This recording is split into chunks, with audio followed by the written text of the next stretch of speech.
My brother stole the future I had spent years building, and my family told me to let it go because he was family.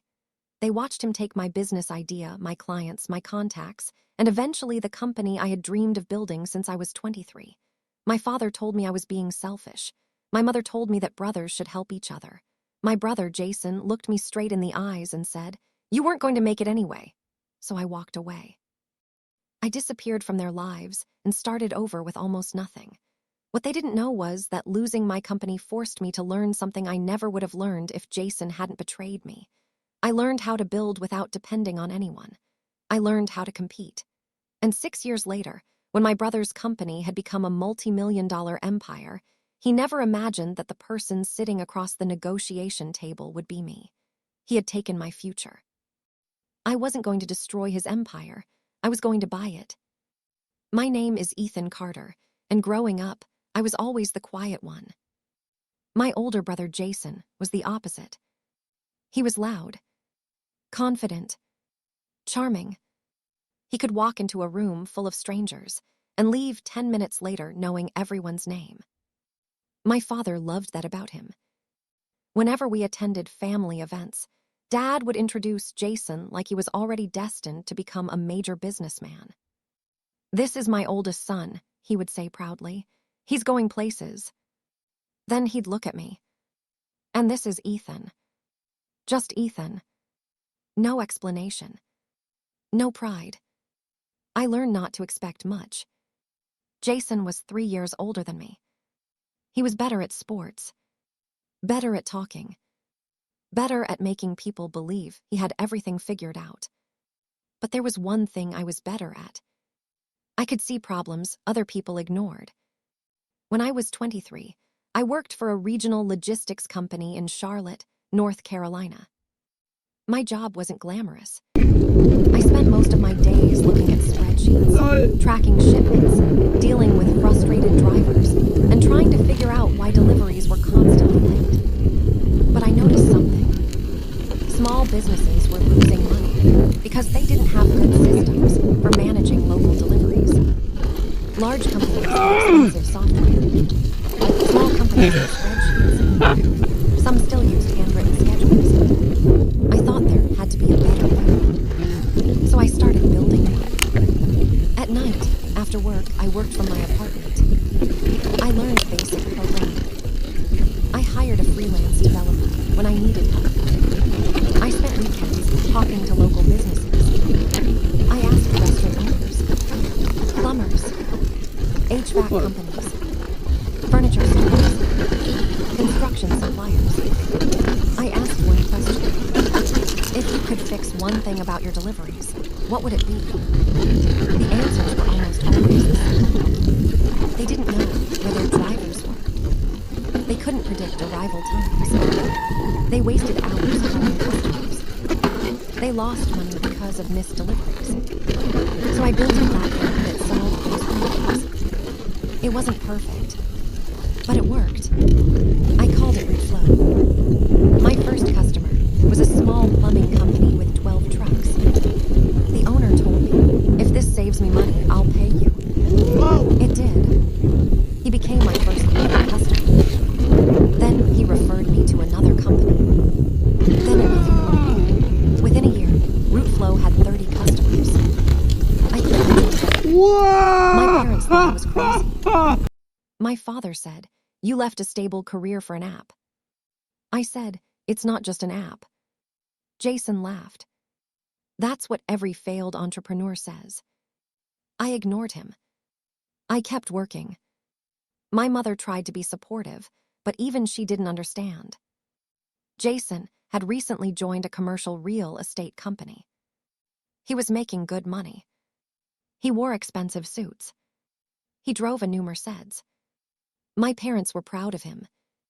Whenever Jason walked into the room, Dad asked about his career. Whenever I walked into the room, Dad asked if Rootflow was still alive. I eventually stopped telling them anything. That was when Rootflow started growing. We reached 100 customers, then 200. I hired developers, then salespeople, then customer support.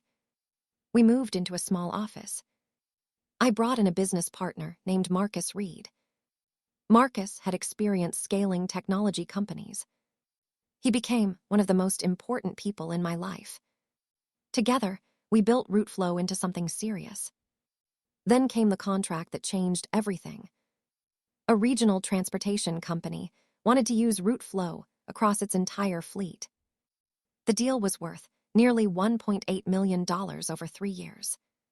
For the first time, I thought I had actually made it.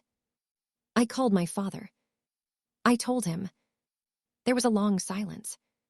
Then he said, "That's good." Just 2 words. I waited for more. Nothing. Then I heard Jason in the background. My father said, "Hold on." A minute later, Jason came on the phone. "Congrats, little brother." I smiled. "Thanks." He asked me questions about the software. What did it do? Who were the customers? How much were we charging? How many employees did we have? I answered. I thought he was genuinely interested. I was wrong. 3 months later, Jason left his real estate job. He announced that he was starting a technology company. My father was thrilled. He told everyone that Jason had finally found his real calling. I didn't think much of it until I saw his company's website. It looked familiar. Very familiar. The service description was almost identical to ours. I called Marcus. He said, "Tell me you saw this." I said, "I'm looking at it now." Marcus was furious. "This guy stole our entire pitch." I said, "It's just a pitch." Then we noticed something worse. Jason was contacting our potential customers. He had somehow obtained a list of companies we had been preparing to approach. And he wasn't simply offering a competing service. He was telling them that Rootflow was unreliable. He was claiming his company was built by industry insiders. Then one of our biggest prospects canceled a meeting. Another stopped responding. We investigated. Jason had been contacting them first. I confronted him at my parents' house. He was sitting in the living room with Dad. I said, "Are you contacting my clients?" Jason smiled. "What are you talking about?" I showed him the emails. His smile disappeared. My father looked at me. "What's going on?" I said, "Jason is stealing our leads." Jason laughed. "Stealing? You're contacting companies we've been negotiating with. That's business." I stared at him. "You knew we were talking to them." Jason shrugged. "Then move faster." I couldn't believe what I was hearing.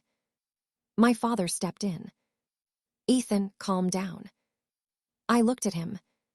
"Dad, he's taking my customers." My father said, "He's your brother." I said, "That doesn't make it okay." Jason smiled. Then he said something I'll never forget. "You're acting like you own the market." I replied, "No, I'm acting like you shouldn't steal from your own family." He leaned back. "Maybe you're just scared because I'm better at this than you." I left. That night, Marcus and I started protecting everything. We changed passwords, reviewed access, checked contracts, audited our internal systems. That's when we discovered something horrifying. Someone had accessed our internal sales database. Several customer records had been downloaded. Our proprietary pricing information was missing. And the login came from an account belonging to one of our contractors. We fired the contractor immediately. But the damage was done. Over the next few months, Rootflow began losing deals. Customers were leaving. Investors became nervous. Cash flow tightened. Then our biggest client canceled. They told us another company had offered them a cheaper package. That company was Jason's. I confronted him again. He didn't deny it. Instead, he said, "You should be thanking me." I stared at him. "For what?" "For showing you how real business works." I said, "You stole my customers." He replied, I gave them a better option. I wanted to punch him. Instead, I walked away.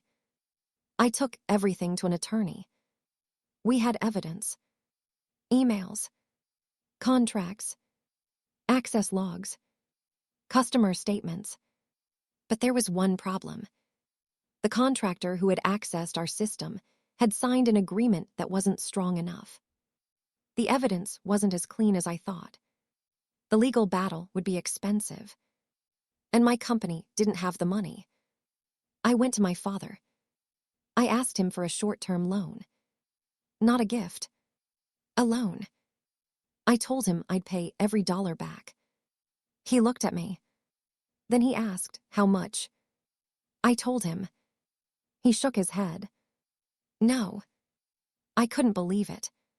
Why? Because you're throwing good money after bad. I said, Dad, he stole from me. My father said, he's building something. I stared at him. What? Jason has investors. I said, so. Maybe you should join him. I laughed. You want me to work for the man who stole my company? My father became angry. Don't be dramatic. I said, you don't understand. He replied, maybe I understand more than you do. Then he said the sentence that ended our relationship for years. You're going to fail anyway. I stared at him. My own father. The person who was supposed to believe in me. He had already decided. Jason was the winner. I was the failure. I left without saying goodbye. 2 months later, Rootflow collapsed. We couldn't keep up with the losses. Employees were laid off. Contracts disappeared. Marcus left. Investors pulled out. Eventually, I had no choice. I sold the remaining assets. I paid what debts I could. And I shut down the company. I remember the last night in the office. The lights were off. The desks were empty. The Rootflow logo was still on the wall. I stood there alone. I had spent 4 years building that company. It was gone. I went home. I packed a suitcase. I left Charlotte. I moved to Austin, Texas. I didn't tell my family where I was going. I didn't call Jason. I didn't call Dad. I didn't call Mom. For the first time in my life, I had nobody to prove myself to. And strangely, that gave me freedom. I took a job consulting for a logistics company. Then another. I started studying supply chain systems. I learned about warehouse automation, fleet management, predictive analytics, artificial intelligence. I started understanding the bigger problem. Rootflow had solved one small piece. I wanted to solve the entire system. So I started again. But this time, I did it differently. I didn't build a product first. I built relationships. I spent months talking to transportation companies. I interviewed warehouse managers. I studied their operations. I learned what they actually needed. Then I built a new company. I called it North Star Logistics Intelligence. North Star wasn't just delivery software. It connected warehouses, vehicles, inventory, drivers, and customers. It predicted delays, optimized routes, reduced fuel costs, automated scheduling, and used real-time data to make decisions. The first year was brutal, but I knew what failure felt like. I wasn't afraid of it anymore. The first major client came from a company in Dallas, then another in Houston, then one in Phoenix. By the 3rd year, North Star had clients across the country. By the 4th year, we had expanded into Canada. By the 5th year, we were working with several major logistics networks. The company was valued at over $120 million. I owned a significant portion. I was finally successful. But I never contacted my family. Then one afternoon, I saw an article. The headline stopped me. Jason Carter's Rapid Route expands nationwide. I read it. My brother's company had become huge. He had taken the concept of route flow and turned it into something much bigger. He had raised tens of millions from investors. He had more than 300 employees. His company was valued at nearly $80 million. I stared at the screen. For a moment, I felt angry. Then I closed the article. I had my own company, my own life. I didn't care. At least, that's what I told myself. 2 years later, I received an email from my investment team. It was about an acquisition opportunity.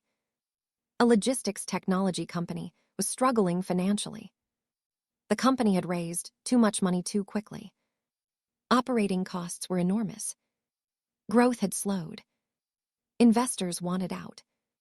The name was RapidRoute. I stared at the document. I asked my CFO, who owns it? He said, Jason Carter is the founder. I leaned back in my chair. My CFO asked, do you know him? I smiled. Very well. He said, should we pass? I looked at the financials. RapidRoute was in trouble. But its technology was valuable. Its customers were valuable. Its employees were talented. Its infrastructure was strong. And the company had one enormous problem. Debt. A lot of it. I asked my CFO, how much would it cost to acquire the company? He gave me the number. It was high, but not impossible. I asked him to prepare a proposal. He looked confused. You want to buy them? I said, yes. Why? I looked at him. Because it's a good business. That was only part of the truth. I also wanted to see my brother's face. But I refused to let revenge make the decision. If the company wasn't worth buying, I wouldn't buy it. If it was, I would. We spent 6 weeks analyzing RapidRoute. The deeper we went, the more obvious it became. Jason had built a powerful company, but he had expanded too quickly. The company was burning cash. Investors were demanding changes. The board was divided. Jason wanted more funding. The investors wanted an exit. Then I made the offer. North Star would acquire RapidRoute. We would assume certain liabilities. We would keep the employees. We would preserve the technology. And Jason would have the option to stay as an executive under the new ownership. My team sent the proposal. 3 hours later, my phone rang. I answered. Hello. There was silence. Then I heard his voice. Ethan. I leaned back. Hey, Jason. He sounded stunned. You're behind this. I said, yes. He laughed nervously. This has to be a joke. No. He became angry. You're trying to buy my company. I said, I'm making an acquisition offer. You can't be serious. I am. He started yelling. You've been waiting for this. I remained calm. Waiting for what? To take everything from me. I almost laughed. Jason, you took my company first. Silence. Then he said, that was business. I replied, so is this. He hung up. The next morning, his attorney contacted mine. Negotiations began. For the first time in our lives, we weren't brothers. We were on opposite sides of a business deal. And I was stronger. I had more cash, better technology, a stronger company, and no desperation. Jason needed the deal. I didn't. That gave me leverage. The negotiations lasted 2 months. Jason demanded a huge payout. I refused. He demanded that I guarantee him the CEO position. I refused. He demanded control over product development. I refused. Finally, he asked for one private meeting. I agreed. We met at a quiet restaurant. Jason looked different. Older. Tired. The confidence was still there. But it wasn't the same. He said, "You really want to buy my company?" I said, "Yes." He asked, "Why?" I said, "Because it's worth buying." He looked at me. "That's not the real reason." I didn't answer. He leaned forward. "You hate me." I said, "I hated what you did." He nodded. "Same thing." "No." I looked directly at him. "If I hated you, I would want to destroy you." He didn't speak. "I don't." He looked down. I continued. "I want to build something bigger." Jason laughed. "Using my company. Using what you built." He stared at me. Then he said something I never expected. "I thought you were going to fail." I said, "I did." He looked surprised. I continued. "Root flow failed." He didn't respond. "But I learned from it." He looked at me. "You rebuilt?" "Yes." "How?" I smiled. "I stopped trying to prove myself to you." That silenced him. Then he asked, "Do you know why I took your idea?" I said nothing. "Because Dad always told me I was supposed to be the successful one." I stared at him. He continued. "When I saw what you built, I got scared." I said, "So you stole it?" He nodded. "I thought if I didn't take it, you would become more successful than me." I couldn't believe it. All those years. He said, "I was jealous." I shook my head. "You had everything." He laughed bitterly. "That's exactly why." I didn't understand. He explained. "Everyone expected me to win." I stared at him. "That's not my problem." "I know." Then he said, "I ruined everything because I was afraid you'd prove them wrong." I sat quietly. For the first time, I didn't see my brother as the villain. I saw him as someone who had spent his entire life trying to live up to an image. That didn't excuse what he did, but it explained it. I told him the deal was still on the table. But there was one condition. He had to admit what happened. Not publicly. Not for me. For himself. He stared at me. Then he said, "I stole your future." I looked at him. He continued. "I took what you built because I thought it belonged to me." I nodded. "And you rebuilt everything." "Yes." He looked down. "I'm sorry." I believed him. Not because the apology erased the past. It didn't. But because he finally admitted the truth. We completed the acquisition 3 weeks later. North Star acquired RapidRoute.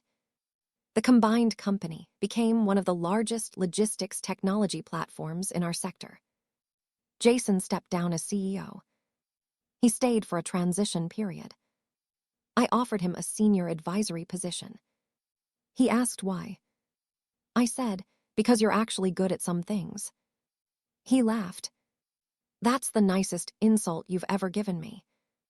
I smiled. "Take it or leave it." He stayed. For the first time, we worked together without competing. My parents found out about the acquisition through the news. My mother called me crying. She said, "Ethan, we're so proud of you." I smiled. "Thank you."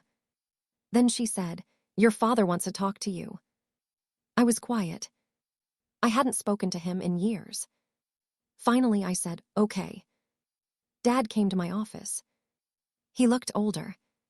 He sat across from me. For a while, he said nothing. Then he looked around. "You built all this?" I said, "Yes." He nodded. "I heard about the acquisition." "Yes." "You bought Jason's company." "Yes." He looked down. Then he said, "I was wrong." I had heard those words before. But not from him. I asked, "About what?" "About you." I didn't respond. He continued. "I thought Jason was the one who would build something." I said, "He did." My father looked surprised. I continued. Don't take that away from him. Dad nodded. But I thought you would fail. I looked at him. He said, I shouldn't have. I asked, why didn't you believe in me? He took a long breath. Because I thought success had to look a certain way. I nodded.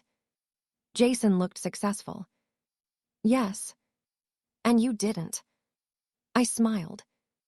Not at first. He looked at me. I should have supported you. Yes. I should have stopped Jason.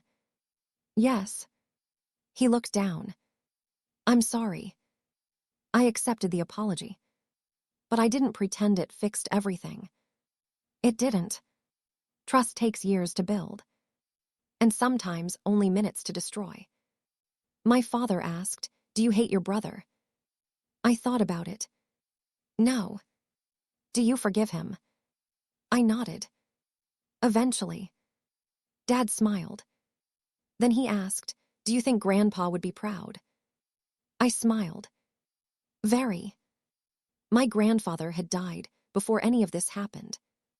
He had always believed I could build something. He once told me, Ethan, never let someone else's fear become your limit. I finally understood what he meant. Jason took my future. Or at least, that's what I thought. He took my company.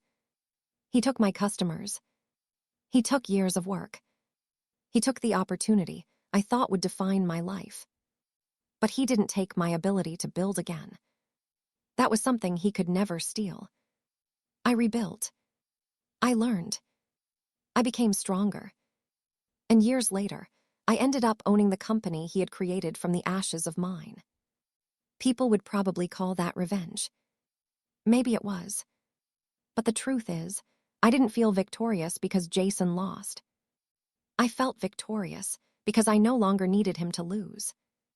That's the difference. When you're hurt, revenge feels like making someone pay. But real victory is when you become so strong that what they did to you no longer controls your life. Jason took my future.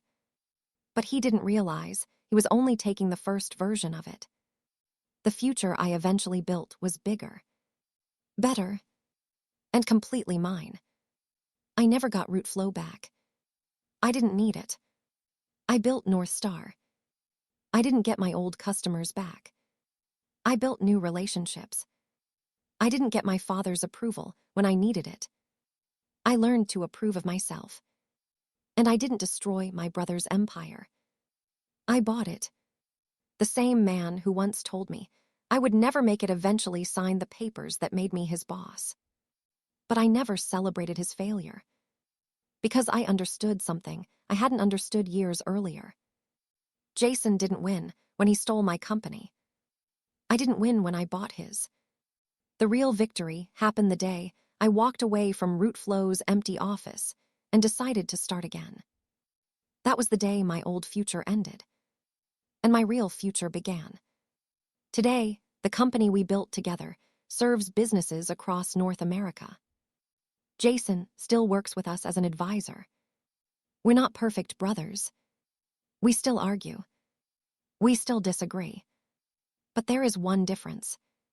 We don't compete anymore. One day, years after the acquisition, Jason and I stood outside our headquarters.